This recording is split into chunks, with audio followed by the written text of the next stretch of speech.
Welcome back to the Deep Dive. We're here to unpack those big, influential ideas that, well, really shape how things work and make them useful for you. And today, we're tackling something pretty much everyone faces. Organizational change. It's constant, isn't it? Absolutely. John P. Kotter, who's really the authority here, warns that the pace of change just keeps accelerating. It's not about changing now and then anymore. No, it's about continuous transformation just to stay in the game. And let's be honest, most big change efforts, they don't quite succeed, do they? The odds are definitely tough. Kotter spent years looking at why, pinpointing 8 key mistakes that sink transformations. So that's our mission for this deep dive.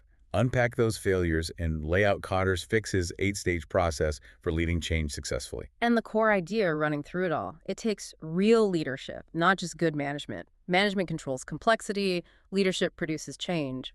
Big difference. Okay, let's get into it. First part of the roadmap, defrosting the status quo. If change is so needed, why isn't it obvious? What's the very first hurdle? That's fatal error number 1. Allowing too much complacency. It's like a hidden anchor. Complacency, even when things clearly need to change. Oh, yeah. It's often not active resistance, more like inertia. Maybe too much past success makes people feel safe, or there's no visible crisis.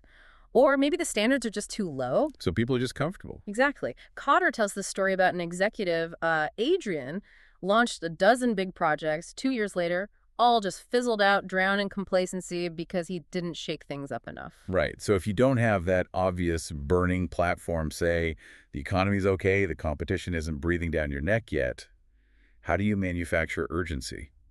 Sounds a bit risky. It can be, but Kotter argues it's essential leadership. You might need bold or even risky actions. Like what? Not just sending a memo, I assume. Definitely not. It could mean, say, taking your managers to see a competitor who's eating your lunch, or maybe getting really honest customer feedback. Sometimes it's even financial shock therapy. Like taking a deliberate hit. Yeah, maybe cleaning up the books to show a big loss one quarter, something to make everyone sit up and realize the current path is dangerous. The goal is to get, 75% of your management convinced the status quo isn't sustainable. Okay, so you've shattered the complacency, people feel the urgency. Yeah. But one person can't drive this alone, right? Which leads to the next mistake. Spot on. Error number 2. Failing to create a powerful enough guiding coalition, you need a strong team. Even a really strong CEO can't just dictate change. Nope.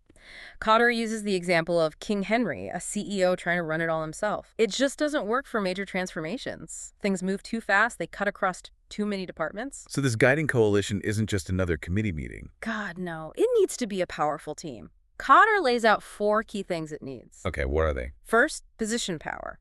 You need key managers, people who run important departments so they don't block things later. Makes sense. Second, expertise. You need different skills, different viewpoints, not just yes men. Right.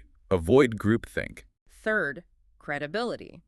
The people in this team need to have good reputations so others trust what they say. Crucial. And the fourth. Leadership. This is key. You need actual leaders on the team, people who can drive the change, not just managers who, manage the process.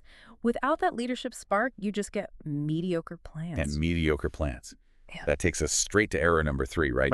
Underestimating the power of vision. Exactly. Or, more specifically, failing to develop a clear and compelling vision. We've all seen those change efforts that are just a confusing mess of projects and programs. Kotter mentions those 4-inch thick notebooks. Nobody reads them. Nobody's inspired. Right. A plan manages, a budget allocates resources, but only a vision inspires action. It needs to direct people, align their efforts, and motivate them. So what makes a good vision, according to Kotter? It has to tick a few boxes. It needs to be imaginable. Can people picture it? Desirable. Does it appeal to long-term interests? Feasible. Is it realistic? Focused. Is it clear enough to guide decisions? And flexible. Can it adapt? That sounds good in theory, but how do you know if you've actually got one? Is there a test? There is. Kotter calls it the crucial communication test. It's simple but revealing. Go. Can you explain the vision behind the change in 5 minutes or less and get a reaction that shows people not only understand it, but are genuinely interested? 5 minutes. Wow. If you stumble or people look confused or bored, your vision isn't sharp enough. It's too fuzzy, too complicated. Okay, 5-minute test. That naturally leads to the next stage and the next error. Under-communicating the vision. Kotter's statistic here is staggering. It really is. Failing to communicate the vision by a factor of 10, 100, even 1,000. 1,000. How is that possible? Yeah. Leaders craft this vision. Presumably they believe in it. Why does the communication fall so flat? Often it's because they just don't grasp how much other noise employees are dealing with every single day. Your message is competing with everything else. So a couple of emails and a town hall won't cut it. Not even close. The communication needs to be, first, simple.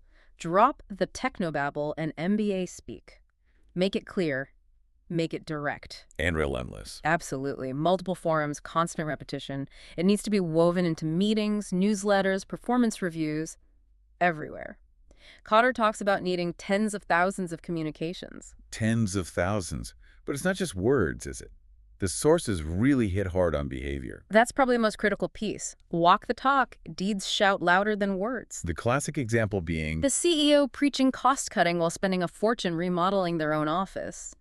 That one action completely demolishes credibility. Any inconsistency from the leadership, especially the guiding coalition, undermines everything. okay, so we've built urgency, got the right team, crafted a clear vision, and started communicating it like crazy, backing it up with actions. We're moving into the next phase now, driving action, right? Exactly. Stage 5, empowering broad-based action. And this tackles error number 5, permitting obstacles to block the new vision. So even if people are motivated and understand the vision, things can still grind to a halt. Oh, definitely. People hit these huge obstacles in their paths and just give up. The leader's job here is obstacle removal. What kind of obstacles we're talking about? Kotter points to 4 main types. First, structures. Think rigid organizational silos that prevent the kind of cross-functional teamwork the vision requires. Yeah, classic problem. Second, skills. Do people actually have the training they need to operate in the new way? Often the answer is no. So investment in training is key. Crucial. Third, systems. Things like performance reviews and compensation. Are they still rewarding the old behaviors you're trying to change? If so, you're sending mixed messages. Undermining the whole effort. Totally. And fourth, sometimes it's supervisors, the individual manager who digs their heels in. Ah, Frank the supervisor. Exactly. That manager who just refuses to adapt their style, who blocks their team from embracing the change. One powerful blocker in the wrong place can poison the well very quickly. You have to address that directly. Deal with the Franks. Okay, so remove the barriers. What's next for building momentum? Stage 6, generating short-term wins. This counters error number 6, failing to create those quick, visible successes. This seems really important for morale, doesn't it? People need to see progress. Absolutely. Transformations are marathons, not sprints. Without some wins along the way, Kotter suggests within 6 to 18 months, people lose faith. Bosses get impatient.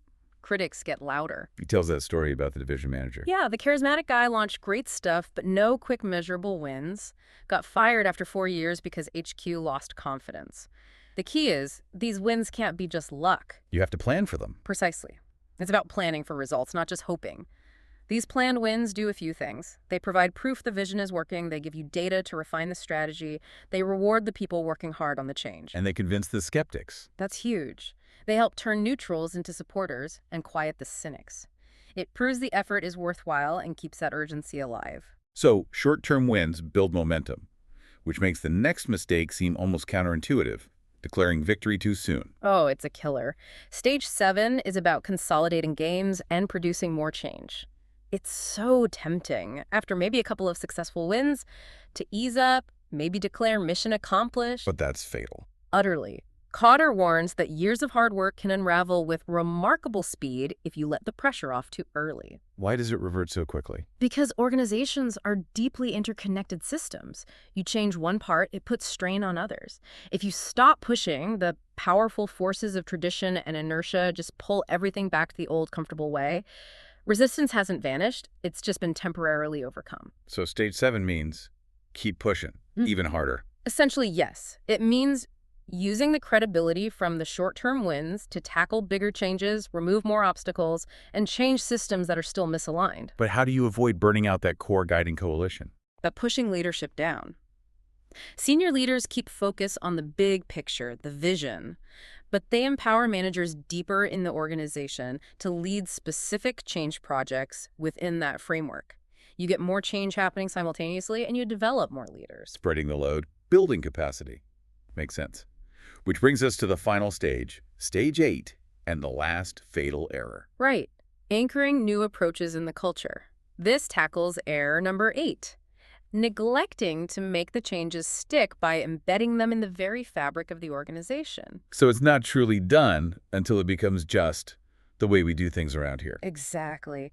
Culture, those shared norms and values, is incredibly powerful, partly because it's often invisible. It's what gets taught to new hires, implicitly or explicitly.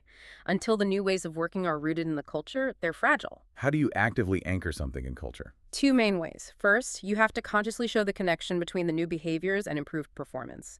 People need to see over time that the organization is succeeding because of these changes. Proof positive. And second, you use communication, promotions, and symbolism. Remember that CEO Kotter mentions? The one with the procedure manuals. Yeah. He wanted to kill the old bureaucratic way, so he held a public ceremony, gave a heartfelt eulogy for the old, thick manuals, and literally buried them. It dramatically symbolized the shift to a new, customer-first approach, linking it to the company's history. Wow, that's making a statement. It anchors the change. And crucially, anchoring also means ensuring the next generation of leaders embodies the new approach. Succession planning becomes a key part of making change last. So let's recap the journey. Create urgency, build the coalition, craft the vision, communicate it relentlessly, empower action, get short-term wins, consolidate and push for more change, and finally anchor it in the culture. That's the sequence. It's designed step by step to overcome the inertia and resistance that are just inherent in organizations. It really feels like a blueprint for how organizations need to operate now, doesn't it? This constant capacity for change. It really does. It points towards needing more leadership throughout the organization, not just at the very top. And it constantly reinforces that difference we started with. Management handles the present, keeps things stable. Leadership creates the future, drives the change. You need both, desperately. And thinking about the listener, the individual trying to navigate their own career in this constantly shifting world, there's a personal takeaway here too, isn't there, about avoiding our own complacency. Oh, absolutely. Maybe the biggest takeaway. In a world demanding constant adaptation, your most valuable asset is your commitment to lifelong learning and personal growth. Kotter has that great analogy near the end. The twins, Fran and Janice, it's so powerful. Both start with the same capability at age 30.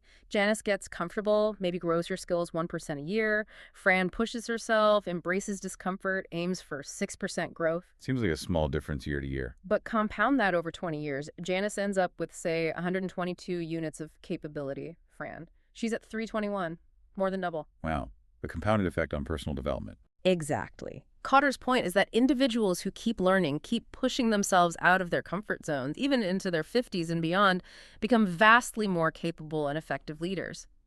The change process ultimately starts with you being willing to challenge your own status quo. A powerful thought to end on.